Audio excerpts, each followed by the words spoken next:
Recently, I said that they think you're stupid. And it's true.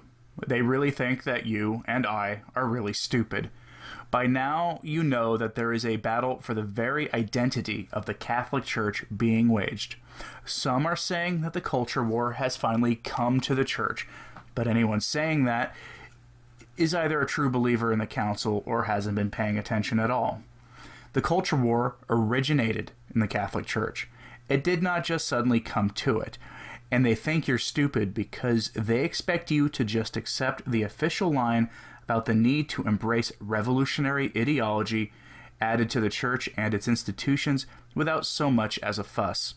In fact, they don't think you'll even notice that the institutions of the Church are undergoing massive changes as we speak. And they'd be largely right. Most Catholics won't notice these changes because for our whole lives there have been nothing but change in the Church. A change in liturgy, a change in theology. Even the gospel has changed from a message of picking up our crosses and following Christ into something about open borders, climate change, plastic straws, and consumerism. The demolition of the Catholic Church continues apace, and most Catholics won't notice.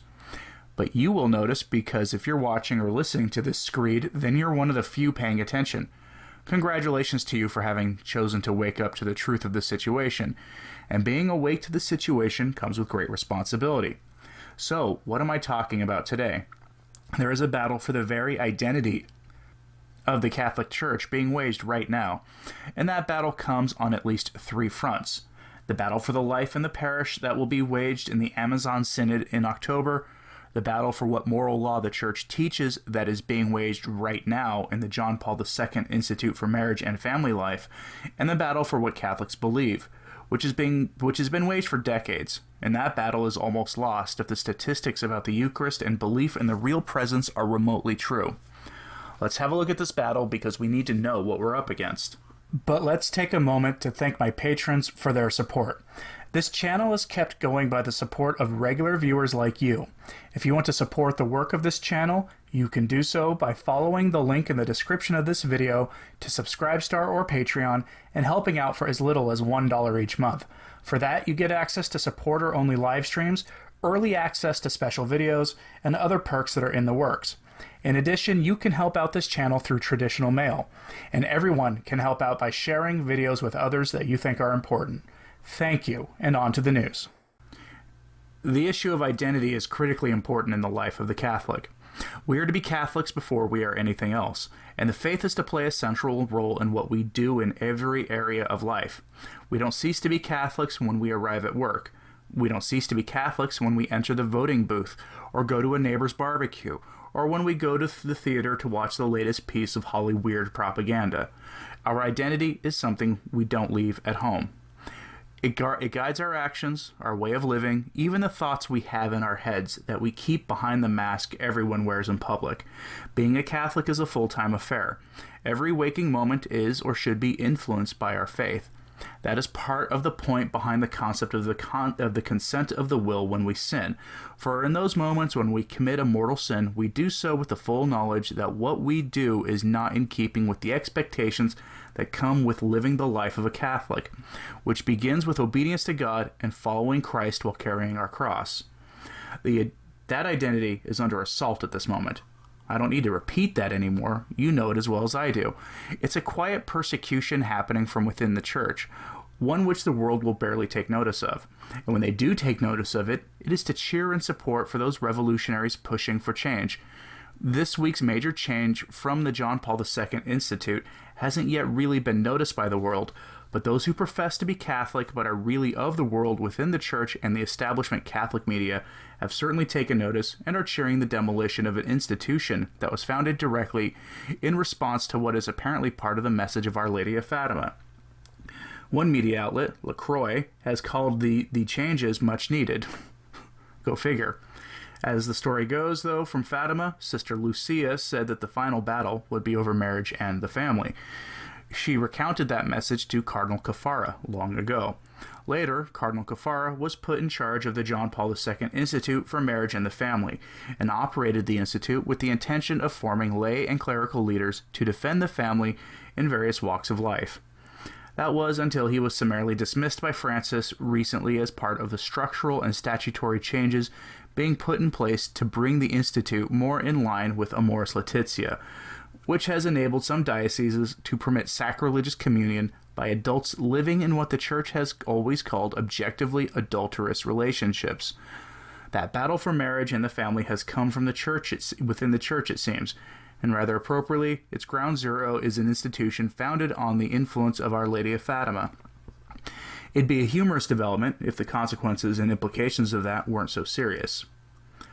At the Institute, there were a number of changes made that assaulted professional collegiality among the teaching staff, which had a tight-knit community that enabled them to work across disciplinary lines for the promotion of a more holistic view of the challenges facing the family today.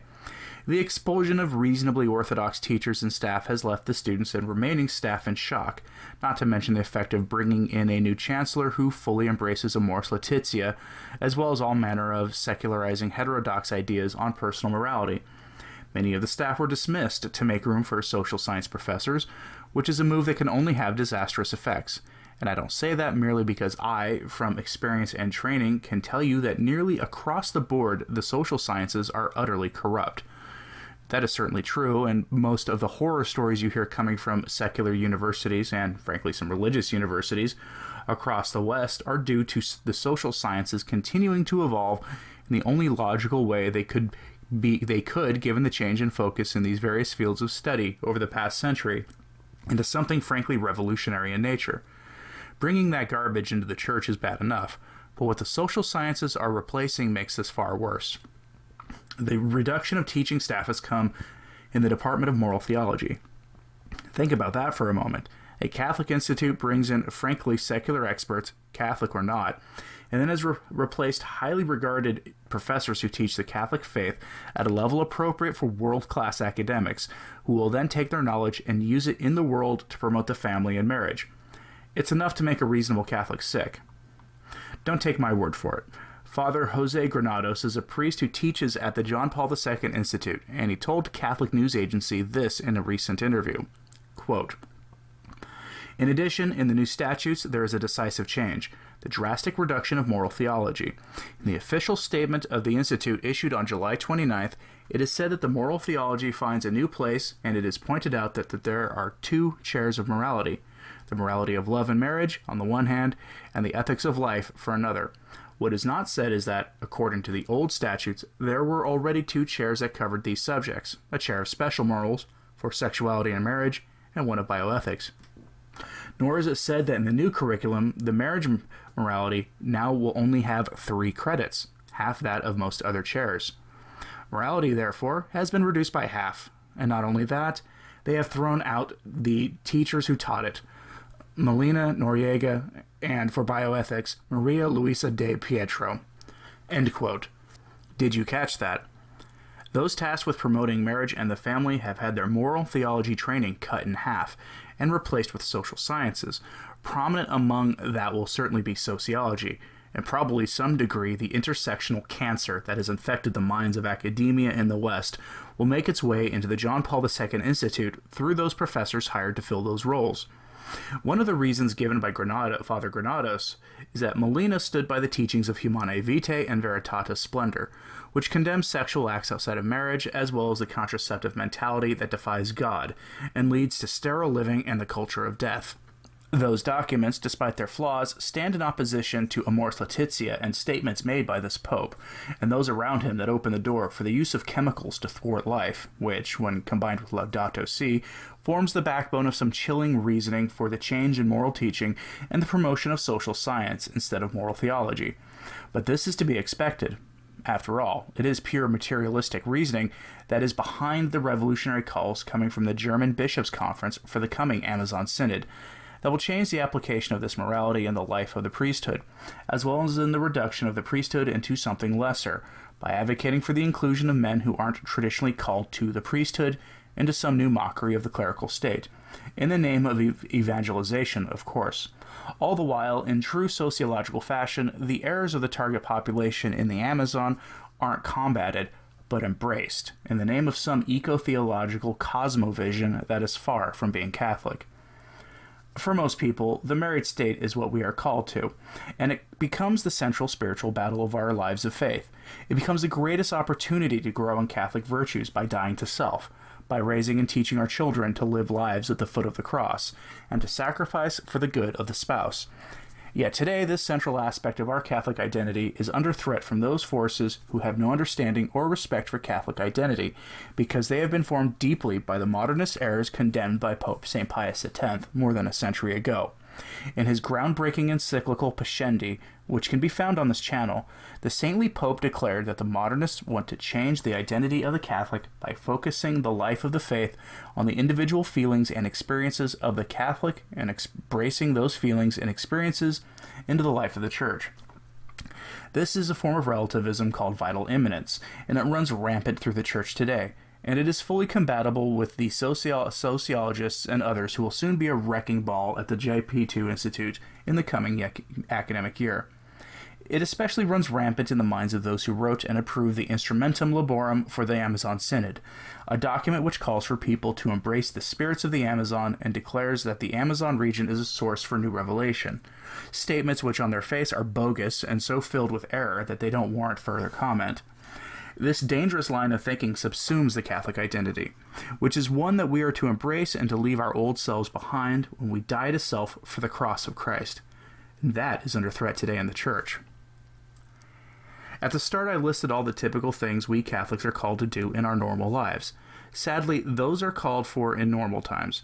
We live in abnormal times, and so, on top of those duties, we have the duty to fight back. The saints have said that we have the duty to resist the bishops and even popes who would try to destroy the Catholic faith. We have all been born into a specific moment in history, to fight for our salvation and the salvation of others, and yes, that includes those men and women trying to destroy the Church.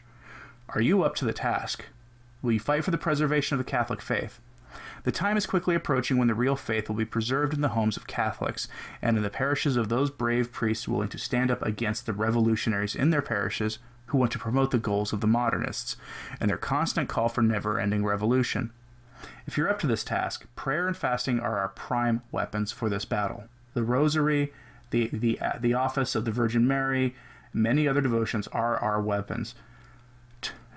Tomorrow, that is Saturday, August 3rd, I'll have a short encyclical by a preconciliar pope that will be instructive for this fight. So please, pray for the Church, pray for the work of this channel if you would please, consider supporting the work of this and others doing this work, and please consider fulfilling Our Lady's request at Fatima by keeping the 5 First Saturdays devotion, which you can begin tomorrow on August 3rd. I'm Anthony Stine. Ave Maria.